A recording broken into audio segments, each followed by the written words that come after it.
Switch board پر اندازے سے button دبانے لگی۔ 3 نمبر والا بٹن ہے، وہ پیچھے سے زور سے دھاڑا۔ لرزتے ہوئے سویرا نے 3 نمبر والا بٹن بند کر دیا۔ اب اسے غصہ آنے لگا تھا۔ اسے اس شخص سے نفرت سی محسوس ہو رہی تھی، مگر وہ کچھ نہیں کر سکتی تھی۔ کمرے میں تاریکی پھیل گئی تو وہ پھر سے چلتی ہوئی اس کے بستر کے پاس آ کے کھڑی ہو گئی۔ ٹانگیں دباؤ میری، اگلا حکم ملا۔ سویرا خاموشی سے بستر کی پائنتی پر بیٹھ کر اس کی ٹانگیں دبانے لگی۔ ایک کے بعد ایک حکم اسے ملتے جا رہے تھے۔ سویرا ہر حکم کو پورا کرنے کی پابند تھی۔ اس کا دل کٹ رہا تھا۔ وہ اپنے ہاتھوں سے اپنے آپ کو جہنم میں جھونک رہی تھی، مگر اس کے دل میں صرف ایک اطمینان تھا کہ اس کا بھائی گھر میں خیریت سے ہوگا۔ اس کے لبوں سے گھٹی گھٹی سسکیاں نکل رہی تھیں۔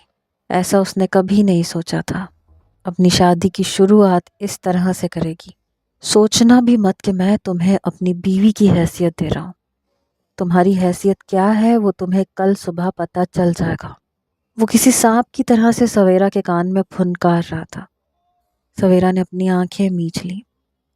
صبح فجر کی اذان سویرا کے کانوں میں پڑی تو اس کی آنکھوں سے ایک آنسو نکل کر اس کے بالوں میں جذب ہو گیا۔ وہ سوئی کب تھی، بس آنکھیں میچے سونے کی اداکاری کر رہی تھی۔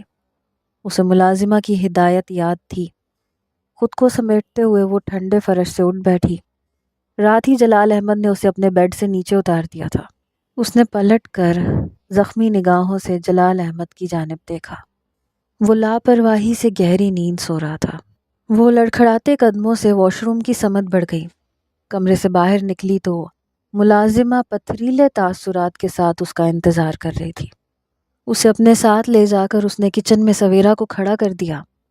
اسے پوری حویلی کے افراد کا ناشتہ بنانا تھا، دوپہر کا کھانا بنانا تھا، رات کا کھانا بنانا تھا۔ اس دوران میں جو بھی مہمان آ جاتا اس کی خدمت بھی سویرا نے کرنی تھی۔ سویرا نے سر ہلا دیا اور اپنے کام میں لگ گئی۔ کھڑے کھڑے کچن میں اس کی ٹانگیں دکھ جاتی۔ بڑے بڑے پتیلوں میں کھانا بنانا اس کا نازک وجود ہلکان ہو جاتا، مگر معافی کسی پل نہیں تھی۔ کام کاج کے دوران کسی بھی وقت جلال احمد اسے آواز دیتا تو وہ بکھرا کچن چھوڑ کر ہر چیز چھوڑ کر اس کی سمت بھاگتی۔ وہ ایک پل میں اس کی بیوی ہوتی اور اگلے ہی پل میں حویلی کی ملازمہ، جس کے ساتھ ہر کوئی بدترین سلوک کرتا۔ اسے ناپسندیدہ نگاہوں سے دیکھا جاتا۔ حویلی کے بڑے سے فرش پر پوچھا لگاتے ہوئے ایک روز اس کا سامنا ملک فیضان کی بیوی سے ہوا۔ وہ رعونت سے سامنے سے چلتی ہوئی آ رہی تھی، معمولی سے نقوش، ایک بڑی عمر کی عورت۔ اسے دیکھتے ہی سویرا کو اندازہ ہو گیا کہ ملک فیضان گاؤں کی ہر لڑکی کو حسرت بھری نظروں سے کیوں دیکھتا تھا۔ بالکل صحیح اوقات میں رکھا ہے تمہیں میرے بھائی نے، یہی ہونا چاہیے تھا تمہارے ساتھ۔ میرا گھر اجاڑنے والی تم ہی ہو نا، اب یہاں اپنی پوری زندگی برباد ہوتے ہوئے دیکھو گی۔ نفرت سے کہتے ہوئے ملک فیضان کی بیوی آگے بڑھتی چلی گئی۔ سویرا نے ایک درد کی لہر اپنے دل میں اٹھتی ہوئی محسوس کی، اور اسی پل اس کی نظر جلال احمد پر پڑی۔ اس نے اپنی بہن کی بات سن لی تھی۔ وہ جیسے بے نیازی سے قدم اٹھاتا ہوا اس کے برابر سے گزرتا چلا گیا، جیسے اس کی بہن نے جو کہا تھا وہ بالکل ٹھیک تھا۔ سویرا فجر کی اذان کے ساتھ اٹھ کر کام شروع کرتی، مگر رات گئے تک اس کے کام ختم ہی نہ ہوتے۔ ناشتہ بنا کے ہٹتی تو صفائی ستھرائی کا وقت ہو جاتا۔ حویلی کے تمام ملازمین کو بس ضرورت پڑنے پر ہی کام دیا جاتا تھا، ورنہ پوری کوشش یہی ہوتی کہ حویلی کا ہر کام سویرا سے کروایا جائے۔ جلال احمد کے سارے ذاتی کام اسے خود کرنے ہوتے تھے۔ روزانہ کی بنیاد پر اس کے کپڑے دھو کے کلف لگا کے وہ استری کر کے رکھتی۔ چائے، کھانا، پانی، ہر چیز اس کی ایک پکار پر اس تک پہنچ جاتی۔ شام تک کچن میں ڈیوٹی دیتی۔ اس سب کے باوجود اسے کچن میں پکنے والی انواع و اقسام کے کھانوں میں سے کچھ کھانے کی اجازت نہ تھی۔ وہ اپنے لیے علیحدہ برتنوں میں دال اور سبزی پکاتی، جو ملازمہ کی کڑی نگرانی میں اسے کھانا پڑتا۔ اسے پورے دن میں 2 روٹیوں سے زیادہ کھانا کھانے کی اجازت نہیں تھی۔ چائے، دودھ، شربت، کسی چیز کو ہاتھ لگانے کی اجازت نہیں تھی۔ سویرا کو بھلا ان چیزوں سے غرض کہاں تھی؟ بس ایک چیز کے لیے اس کا دل مچلتا تھا۔ جلال احمد نے اس کے حویلی سے باہر نکلنے پہ پابندی لگا دی تھی۔ وہ اپنی ماں سے ملنا چاہتی تھی، اپنے بھائی سے ملنا چاہتی تھی، مگر جلال احمد نے اس پہ واضح کر دیا تھا کہ چونکہ وہ ایک ونی ہے تو اس پر زندگی کی ہر خوشی حرام ہے، یہاں تک کہ وہ حویلی سے باہر کھلا آسمان بھی نہیں دیکھ سکتی۔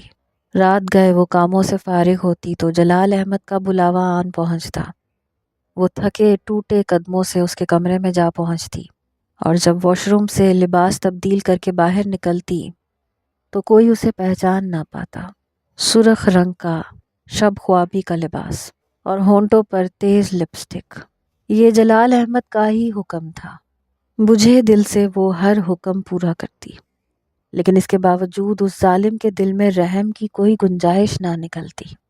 دن جہنم سے بھی بدتر ہو چکے تھے، اور تبھی ایک روز کچن میں مہمانوں کے لیے کھانا بناتے ہوئے سویرا کو بری طرح سے چکر آیا۔ وہ خود کو جتنا سنبھالنے کی کوشش کرتی اتنا ہی زمین پر گرتی چلی جاتی۔ چمچ اس کے ہاتھ سے چھوٹ کے نیچے جا گرا، آسمان اس کی نگاہوں میں گھومنے لگا اور وہ زمین پر گرتی چلی گئی۔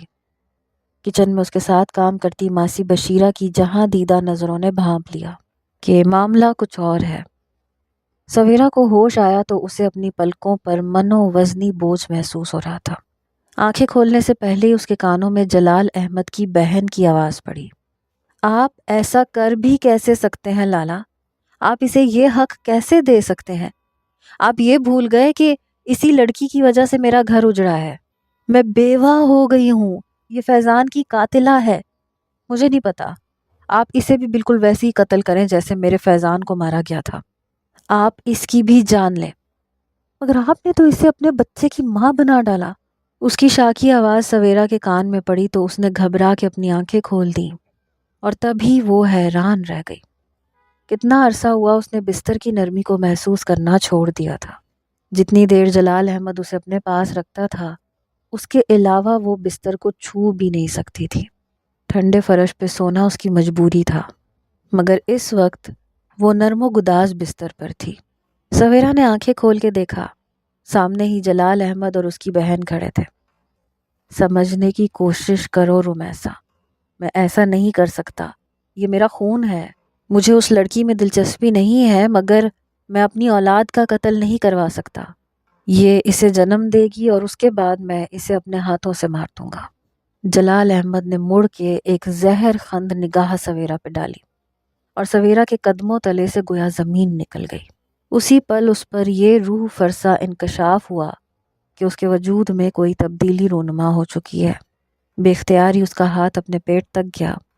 اسے کئی دنوں سے یہ محسوس تو ہو رہا تھا، مگر کیا یہ واقعی سچ تھا؟ وہ ماں بننے والی تھی، جلال احمد کے بچے کی ماں۔ وہ جلال احمد کو دیکھ کے رہ گئی، جس کی نظروں میں سویرا کے لیے محبت تو دور کی بات رحم بھی نہ تھا۔ وہ اسے صرف اپنے بہنوئی کی مجرم کے روپ میں دیکھتا تھا۔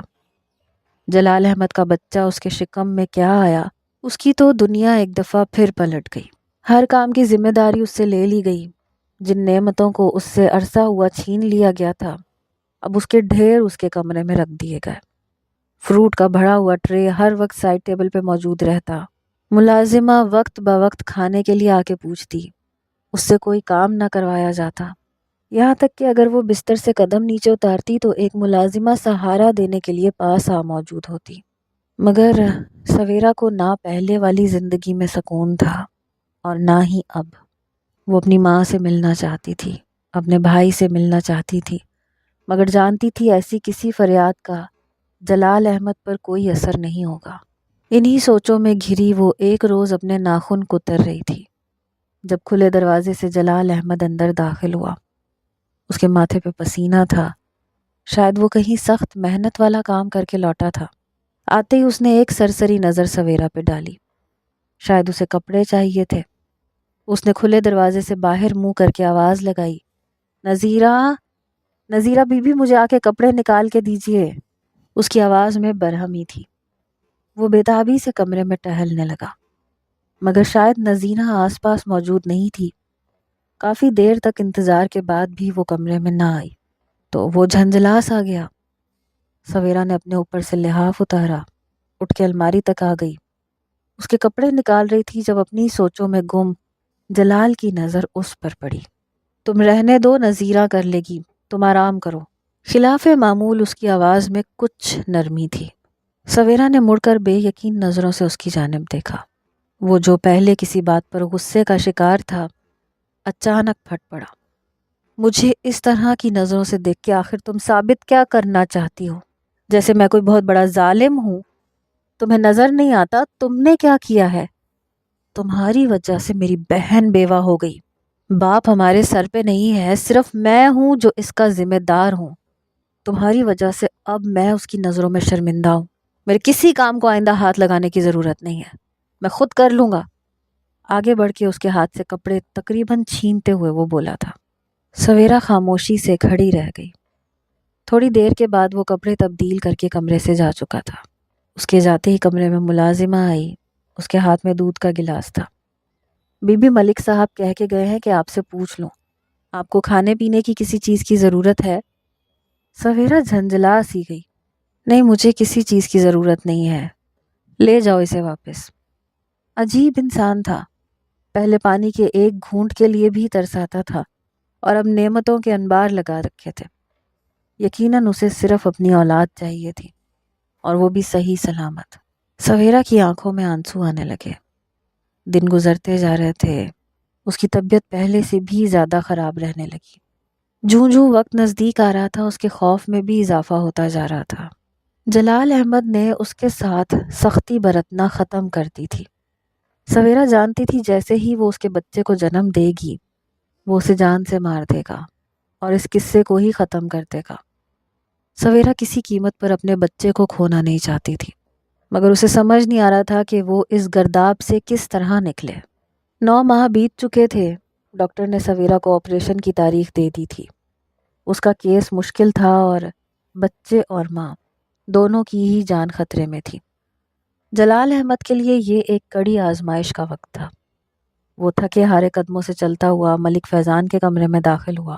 اس کے مرنے کے بعد اس نے کسی چیز کو وہاں چھوا تک نہیں تھا، یہاں تک کہ اس کی بہن بھی دوسرے کمرے میں رہتی تھی۔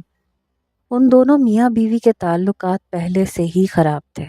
جلال اپنا سر پکڑ کے رہ گیا۔ صرف اپنے بہنوئی کی موت کا بدلہ لینے کے لیے کس حد تک گر چکا تھا وہ۔ اس کی نظروں میں سویرا کا معصوم وجود لہرایا۔ وہ خود پہ شرمندہ ہوتا تھا۔ بظاہر وہ جس قدر سخت گیر اور ظالم نظر آتا تھا، کون جانتا تھا کہ اندر سے وہ اس سے بالکل مختلف انسان تھا۔ اس نے ایک ٹھنڈی سانس لی۔ بابا جان، وقت سے پہلے اس دنیا سے جا کے آپ نے مجھ پہ بہت بھاری ذمہ داری ڈال دی۔ مجھے سمجھ نہیں آتا میں کیا کروں۔ روز پشیمانی کی دلدل میں دھنستا جا رہا ہوں۔ ونی کے لیے اس لڑکی کو مانگتے وقت بھی میری نیت بس یہی تھی کہ میں ایک قتل سے بچ جاؤں، مگر اب میں روز اس کی خواہشات کا قتل کرتا ہوں، اور آج تو وہ میرے بچے کی ماں بننے والی ہے۔ کیا اس کے بعد میں اسے اپنے ہاتھوں سے قتل کر پاؤں گا؟ اپنی سوچوں میں گم وہ ملک فیضان کی الماری کے پاس جا کر کھڑا ہو گیا۔ نہ جانے کیسے اس نے ہاتھ بڑھا کے الماری کا ہینڈل کھولا، اور اگلے ہی پل وہ چونک سا گیا۔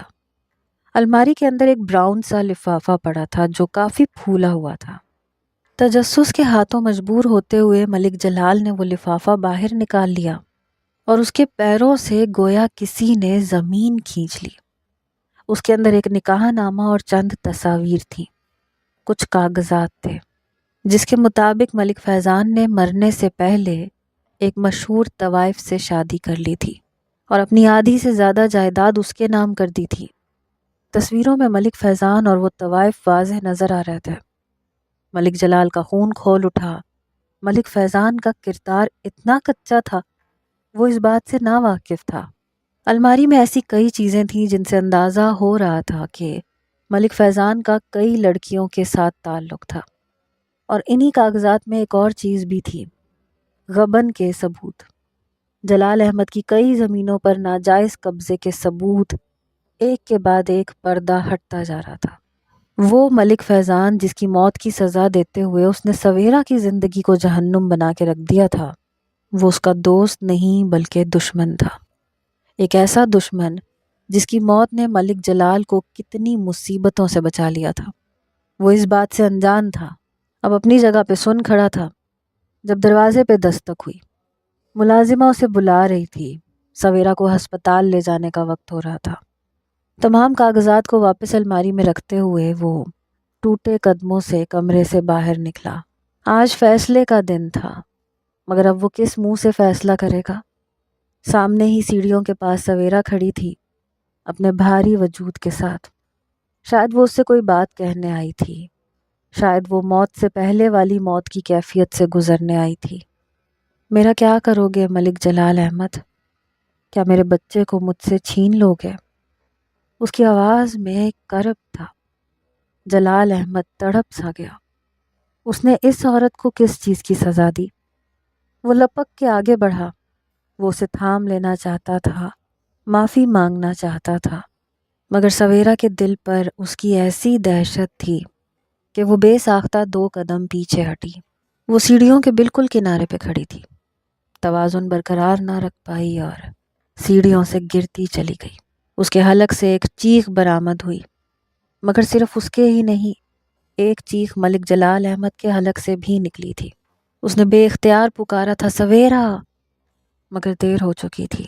سویرا آخری سیڑھی پہ پڑی تھی، اس کے اطراف میں خون کا ایک تالاب تھا۔ وہ بے ہوش ہو چکی تھی۔ آندھی طوفان کی طرح گاڑی ڈرائیو کرتے ہوئے اسے ہسپتال پہنچایا گیا، مگر دیر ہو چکی تھی۔ ملک جلال احمد کا بچہ دنیا میں آنے سے پہلے ہی مر چکا تھا۔ سویرا کو بڑی مشکل سے بچایا گیا۔ جلال احمد یہ بات جان چکا تھا کہ یہ اس کے جرم کی سزا ہے۔ ہسپتال میں کھڑے ہو کر ہی اس نے اپنی بہن پہ واضح کر دیا تھا کہ اب وہ مزید اپنی بیوی کو کسی کے کیے کی جرم کی سزا نہیں دے گا۔ سویرا کے ہوش میں آتے ہی ملک جلال احمد نے سب سے پہلے اس کے آگے ہاتھ جوڑ کے معافی مانگی تھی۔ سویرا تکلیف سے مسکرا دی۔ قیمت تو بہت بڑی اس نے ادا کی تھی، مگر اللہ نے آخر کار اس کی سن لی تھی۔